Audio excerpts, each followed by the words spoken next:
What's up, guys, and welcome to another Warframe Wednesday video. I know this one looks a little bit differently because normally you would just see gameplay footage and then hear my sweet, savory voice come out of your speakers. Today, however, we're doing things a little bit differently because this is the first time that I've been able to cover Warframe content on a YouTube channel. I thought we would look back on the year that was 2020 in Warframe. And surprisingly, amidst going through a pandemic and programming a massively online game, Warframe's developer Digital Extremes actually did quite a bit of work to the game over the year 2020. Now, that being said, I'm not going to go through the nuances and small quality of life updates just because I don't see the need for it versus having to dig through everything, as I wasn't privy to what was going on in the game in the first probably half of the year. But what we're really going to break down is three different things: the major expansions, Warframes that were released, and then another thing that I would really want to touch on, and that's the first thing we're going to hit here, that Digital Extremes actually celebrated their 150th dev stream a couple weeks ago, which is really fucking cool.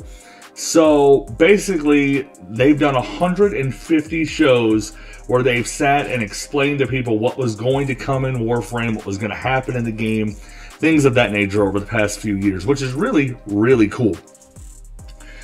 So congratulations to Digital Extremes first off for that. So first thing I want to touch on here are the Warframes that were released in the year 2020. We had the Broken Frame, which was apparently designed by members of the community, Zaku. We had another Warframe released later this year called Protega. And then last but not least, the last Warframe, which was actually released earlier this week, or early last week, I apologize, Lavos, who is a alchemist frame, for lack of a better term, with some snakes. The dude looks fucking cool, by the way.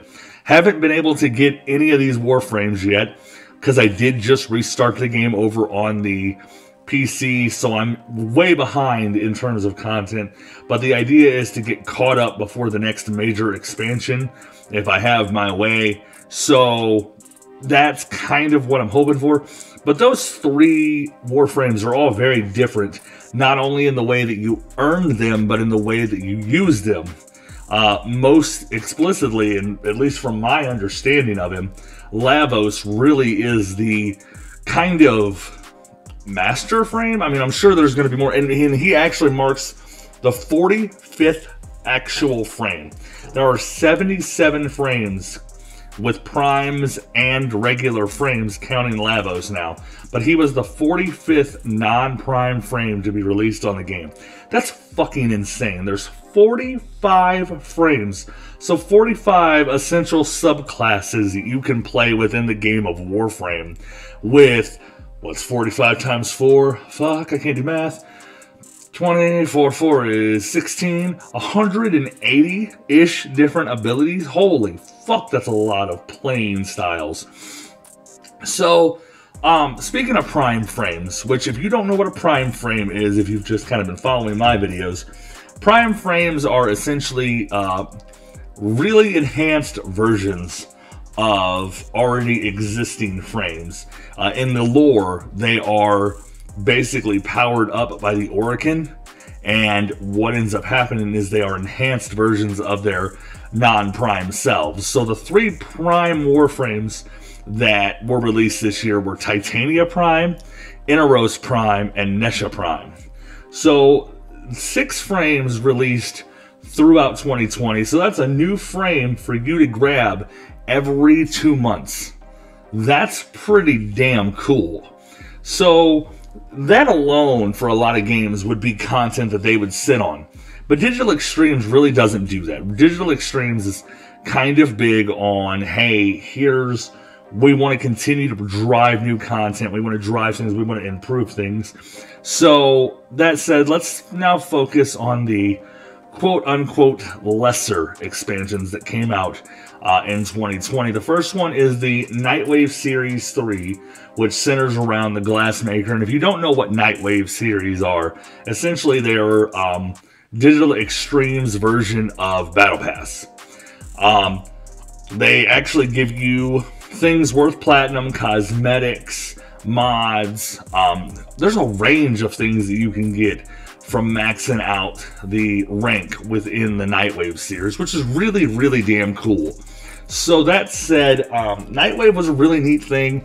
I did make it through rank 24 on the PS4, PS5. I'm like rank 3 on the PC now, so I'm trying to get to 30 just because the Nightwave ship that you get, to me, it looks fucking awesome. So that cosmetic alone makes me want to get to rank 30 for the Nightwave. One of the other things that they released was Operation Scarlet Spear and Operation Orphix Venom. Now, I didn't know much about Operation Scarlet Spear, but to my understanding, it was a way that you could retrieve a Warframe along with some new weapons that they released. Operation Orphix Venom was something that just dropped late last week that was attached to another expansion, which we'll cover in a minute. But Operation Orphix Venom is the way that you're able to get Lavos. So basically it is I'm going to assume a rotating event. I hope a rotating event, because I'm not quite there. I don't think they're going to put Lavos behind a trade wall or behind a, maybe behind a time gate of sorts, because they do like to do that, I've noticed. But I don't think that you're going to get a really, really long time before you're able to get Lavos. I think they're going to find a way to put the Orphix Venom and the Operation Scarlet Spear stuff together in another event of some form. I'm not sure what that'll be, though. The other two things are, I guess, theoretically quality of life enhancements, but they were kind of big deals. And the first one was a thing they called Warframe Revisited. And basically, they went through and redesigned a lot of the engine. They stripped out a lot of just excessive weight from the game files. They did a lot of things to basically make Warframe leaner and meaner and to function better on both next-gen consoles and the PC. So the Warframe Revisited was a big deal with that one. And then the Kuva Lynch changes, from my understanding of those, that happened kind of prior to me coming back into the game. But the Kuva Lynch changes that I've noticed basically make them more, what's the word I'm looking for? More like pragmatic within the game. So it's not just oh, this is here, this actually has reasons to exist, which before it really didn't. It was just there for the sake of being. Now they've given you consequences and real issues to have to deal with upon going into dealing with the Kuva Lynches. And they actually brought out the Parazon to fight Kuva Lynches, so you're actually able to kill them, which is kind of cool.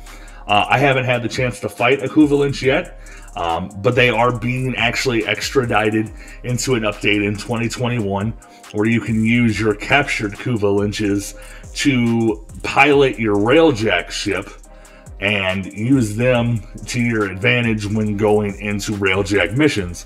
Which leads me to the third and final thing that we're going to go into today, and that is kind of the massive updates that Warframe put out. I would call them expansions. It says 3. I wrote down 3, but technically there are 4. 3.5. Let's go 3.5. So the smallest of these new expansions was the Deadlock Protocol, which was centered around the Corpus and was a real big story-heavy quest about the Corpus and how they essentially came to be, and the founding father of the Corpus was kind of released, I guess is the word. I haven't played that. That came in before before I came back into the game, but I need to get into that because when I start doing the lore videos, obviously it's going to come into play. But that was kind of the half of the 3.5 that we're going with. The next one is kind of the smaller one, but still something I think was real cool and a lot of players wanted when I put the game down a while back, and that was the Steel Path. And Steel Path is essentially a new game plus for Warframe. And the way it works is you get a chance to start over on the star chart, and basically you can replay all of the missions on the star chart, but they're all higher level. So everything is essentially ratcheted up. So if you're walking into one of these missions thinking, oh, I can whip this thing's ass, yeah, usually they start at like level 100 on the basic missions, and that shit ain't nothing to fuck with. And I know this because I've got a friend who likes to min-max his characters, and he got his ass beat. He was like, oh, this is rough. I gotta work a little harder to get through these. The advantage is you do get more mastery points for it, which is cool. You do get steel essence, so you can use those to buy formas of varying kinds, different mods, things of that nature. So there's a reason to do it, just aside from the capture and conquer part of it, of the completionist. But it's still a pretty neat concept. The one that I was most excited for and was announced last year was the Empyrean Railjack expansion. And if you don't know what this is, essentially DE has taken their game and put it in outer space. Wait, not quite what I meant. They gave you the option to build a ship and essentially fly it around and fuck shit up in the solar system in one of your ships, your custom ships.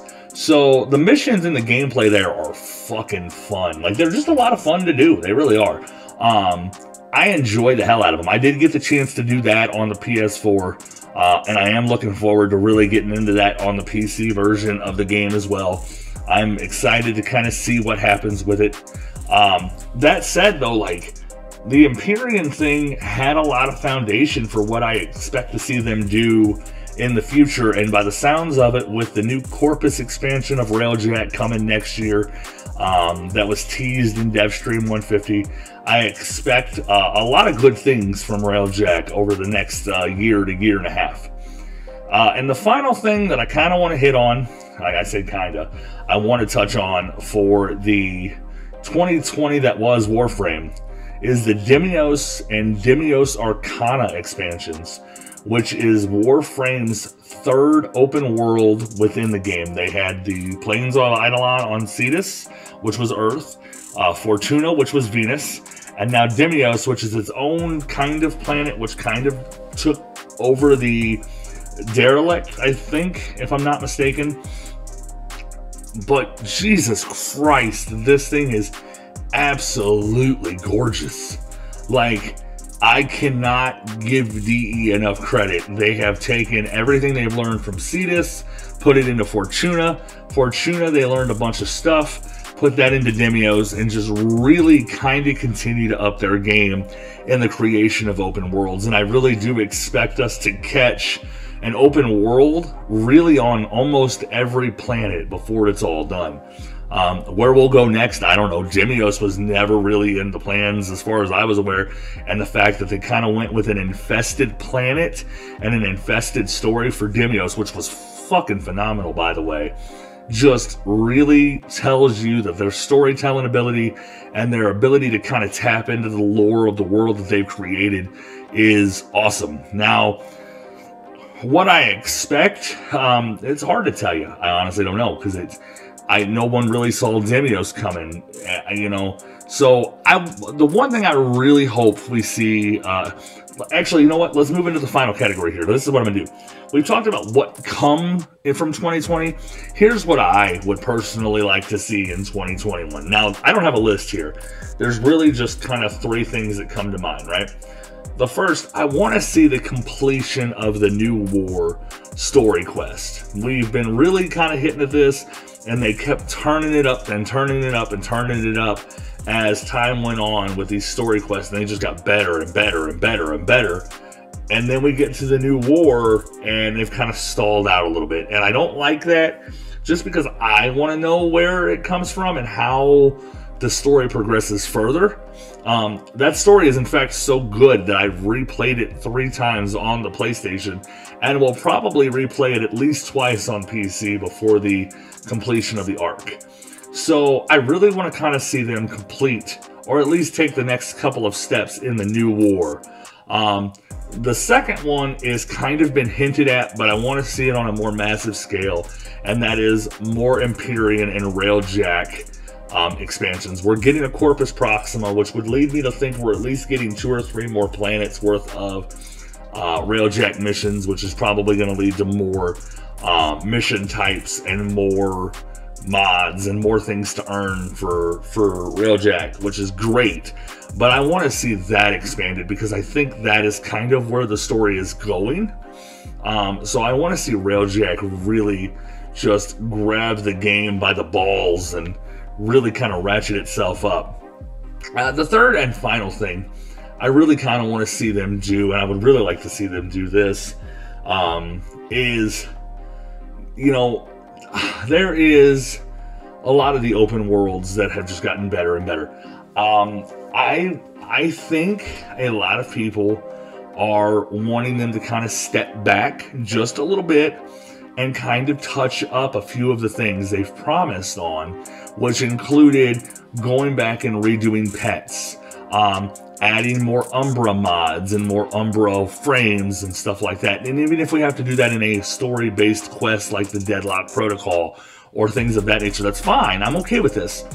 But there's a lot of things that DE has promised over the years that they've not necessarily failed to deliver on, but kind of stalled to deliver on is the word I want to use. So I'd like to kind of see them tie up a lot of these loose ends in 2021. Whether or not we'll see that go, I don't know. But all in all, I'm pretty excited for what we're going to see over the next few years from this game. Obviously, them making the jump to the next-gen consoles tells me that they are not only primed, but ready to support this game for years and years to come. And that's really kind of what I've wanted.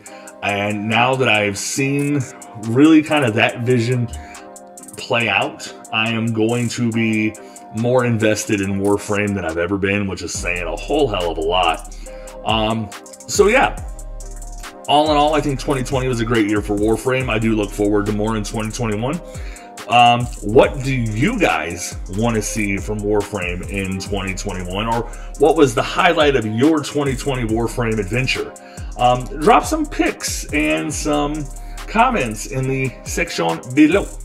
On top of that, I stream, ta-da, look at there, video editing magic, every Tuesday, Thursday, and Saturday on both Twitch and Facebook. Would love to have you there to talk Warframe and whatever other games we bullshit with and play.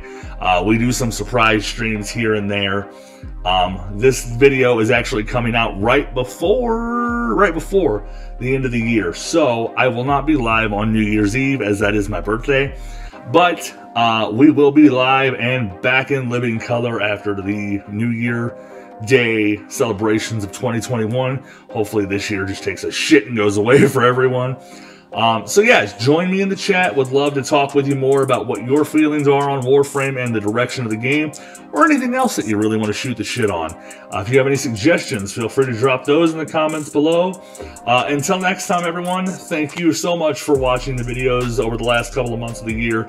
It's been a blast. I look forward to 2021. And, polite PSA, you better have a happy new year, or you can fuck off.